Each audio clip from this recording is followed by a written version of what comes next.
Vellappally നടേശനെതിരായി micro ഫൈനാൻസിൻ്റെ case 2020 June മുതൽ നിലനിൽക്കുകയാണ്. കാരണം 2020 ജൂണിൽ അദ്ദേഹത്തിൻ്റെ SNDP കണിച്ചുകുളങ്ങര യൂണിയൻ സെക്രട്ടറിയായ KK മഹേഷ് ആത്മഹത്യ ചെയ്തു. മൈക്രോ ഫൈനാൻസിൻ്റെ ധാരാളം ഫണ്ടുകൾ പല സ്ഥലങ്ങളിൽ SNDP ശാഖ മുഖേന വിതരണം ചെയ്യാനോ അല്ലെങ്കിൽ ആ ശാഖ മുഖേന ആ ട്രാൻസാക്ഷൻ നടത്താനോ ഒക്കെ ഉണ്ടായിരുന്ന ആ സംഭവത്തെപ്പറ്റി വെള്ളാപ്പള്ളി നടേശന് പറഞ്ഞതനുസരിച്ച് പ്രവർത്തിച്ച ആളാണ് KK മഹേഷ് എന്നുള്ള കണിച്ചുകുളങ്ങര SNDP യൂണിയൻ സെക്രട്ടറി. അദ്ദേഹം 2020 ജൂണിൽ ജീവൻ ഒടുക്കി വെള്ളാപ്പള്ളി നടേശൻ്റെ പീഡനം മൂലം ജീവൻ ഒടുക്കുകയാണ് എന്ന് പറഞ്ഞ് അദ്ദേഹം 32 പേജുള്ള കുറിപ്പും എഴുതി വച്ചിട്ടുണ്ട്. അതിനകത്ത് മെയിൻ അക്യൂസ്ഡ് വെള്ളാപ്പള്ളി നടേശൻ തന്നെ. മറ്റു പലരെയും പേരും അതിനകത്തുണ്ട് എങ്കിലും ഫസ്റ്റ് അക്യൂസ്ഡ് അല്ലെങ്കിൽ മെയിൻ അക്യൂസ്ഡ് വെള്ളാപ്പള്ളി നടേശനായിട്ടാണ് കാണുന്നത്. അദ്ദേഹത്തിൻ്റെ സ്വാധീനം കൊണ്ടാണ് ഈ കേസിൻ്റെ അന്വേഷണം മുന്നോട്ട് കൊണ്ടുപോകാതെ നൂറുകണക്കിന് കേസുകൾ ചീറ്റിംഗ് കേസ്, മിസ്അപ്രോപ്രിയേഷൻ കേസുകളായിട്ടൊക്കെ രജിസ്റ്റർ ചെയ്തിട്ടുണ്ട്. അത് ക്രൈംബ്രാഞ്ചിൻ്റെ പല വിഭാഗങ്ങളും അന്വേഷിക്കുന്നുണ്ട്. പക്ഷേ അന്വേഷണം എങ്ങും എത്തിയില്ല. അത് വെള്ളാപ്പള്ളി നടേശൻ്റെ രാഷ്ട്രീയ സ്വാധീനം കൊണ്ടാണ് എന്നാണ് പുറത്തു വരുന്ന വാർത്തകൾ. സാമുദായികമായും രാഷ്ട്രീയപരമായും വെള്ളാപ്പള്ളി നടേശന് പിണറായി വിജയനൊപ്പമാണ് കഴിഞ്ഞ 10 വർഷമായിട്ട്. അതുകൊണ്ട് ആ കേസ് അതിൻ്റെ അന്വേഷണം മുന്നോട്ട് പോയില്ല.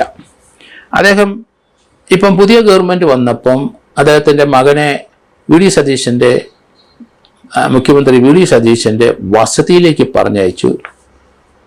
അത് ഏതായാലും അവിടെ കാര്യമായ ഒരു ഗ്രിപ്പോ കാര്യമായ ഒരു സ്വാധീനമോ ചെലുത്താൻ കഴിഞ്ഞില്ല എന്നാണ് മനസ്സിലാകുന്നത്. കാരണം ഇതിനൊരു പരിഹാരം ഉണ്ടാകണമല്ലോ, അത് രണ്ടിലൊന്ന് പരിഹാരം. പക്ഷേ ആ SNDP കണിച്ചുകുളങ്ങര യൂണിയൻ സെക്രട്ടറിയുടെ മാനസിക സമ്മർദ്ദമൊക്കെ അതേപ്പറ്റി അത് ആ 32 പേജുള്ള ആ നോട്ടിനകത്ത് എഴുതിയിട്ടുണ്ടെന്ന് നമ്മൾ വിചാരിക്കണം.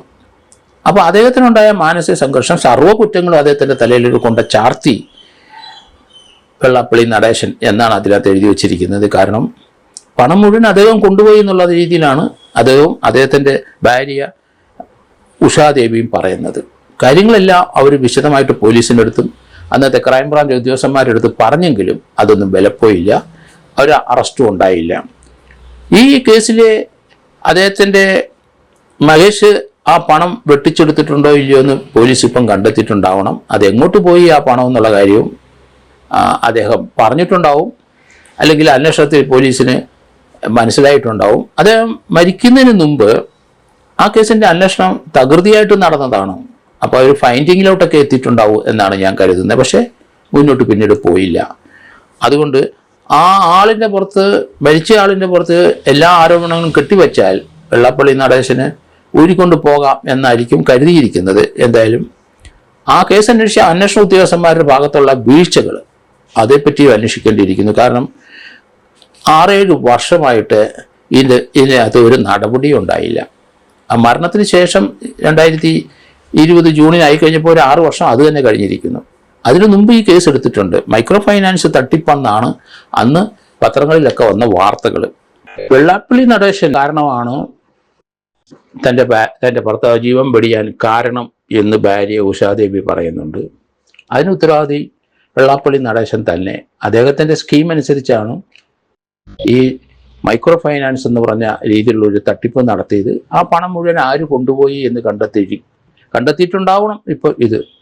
അതുപോലെ കാരണം ഈ മരണമടഞ്ഞ ആളുടെ അതേപ്പറ്റി അദ്ദേഹം പണമൊന്നും അധികം സമ്പാദിച്ചിട്ടില്ല എന്നാണ് അന്വേഷണത്തിൽ നിന്ന് മനസ്സിലാക്കുന്നത്. അതുകൊണ്ട് എങ്ങോട്ട് പണം പോയി ആ കാര്യം ഇനി വ്യക്തമായി പോലീസ് പറയണം, പോലീസ് കണ്ടെത്തണം, പറഞ്ഞിട്ടുണ്ടാവും എന്നാണ് കരുതുന്നത്. പക്ഷേ അദ്ദേഹത്തിൻ്റെ സമ്മർദ്ദം കൊണ്ടും മാനസികമായ ഇതുകൊണ്ടും ഒരു ജീവൻ വെടിയാൻ പോയ വ്യക്തിക്ക് തീർച്ചയായിട്ടും അത് വെള്ളാപ്പള്ളി നടേശനാണ് കാരണമെങ്കിൽ അദ്ദേഹത്തിൻ്റെ പുറത്ത് 306 IPC അബറ്റ്മെൻറ്റ് കമ്മിറ്റ് സൂയിസൈഡ് വെക്കേണ്ടി വരും.